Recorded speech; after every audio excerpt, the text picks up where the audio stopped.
Sa kabila ng nararanasang mainit na panahon, pinilit pa rin ang ilang magsasaka sa Lipa City na magtanim ng ilang gulay. Ang patubig naman sapat pa ayon sa ilang magsasaka. Para sa detalye, makakasama natin live si Denise Abante. Denise?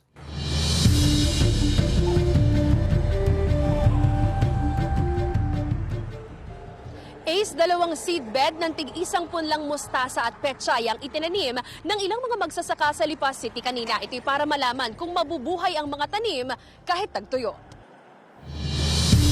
Sa kabila ng nararanasang mainit na panahon at tagtuyot, susubok daw na magtanim ng pechay at mustasa ang ilang magsasaka sa Barangay Lumbang, Lipa City sa humigit kumulang 1 ektaryang taniman. Unang gumawa ng seedbed kung saan ilalagay ang mga punla ng pechay at mustasa, saka diniligan. Matapos nito, nilagyan ng pestisidyo bilang pangontra sa mga langgam na siya umanong kumukuha ng mga punla. 1 linggo lang daw ang hihintayin para sa pag-usbong ng mga punla, saka ito ililipat sa panibagong plot kung saan sila palalakihin. Malaking bagay daw na may sapat na patubig sa kanilang lugar mula sa barangay. At ang mga aanihing gulay, dagdag kita para sa kanila. Palibasa kami may tubig na kuwan ay maalagaan namin ng husay ng pagkukuhan. Kaya mapapaganda namin ang husay ring aming tanim na rin. Ayon sa pamunuan ng barangay na paghandaan nila ang posibleng problema sa supply ng tubig kapag ganitong mainit ang panahon dahil pagsasaka talaga ang kabuhayan sa lugar. In-anticipate natin yung maaring mangyari kasi talagang hindi natin pwedeng mapigilan ng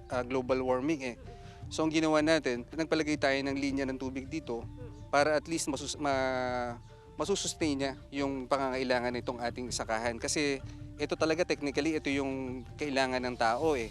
Ito kasi yung talagang staple nila para magkaroon sila ng stable na pagkain. Sa palagay ko naman, dahil dun sa binigay natin na water system from the barangay, kaya niyang masustain hanggang sa magtag-ulan ulit. Ayon sa mga magsasaka, alaga lamang sa dilig ang mustas at pechay na ipinunla upang makayanan nitong mabuhay ngayong nakararanas ng mainit na panahon.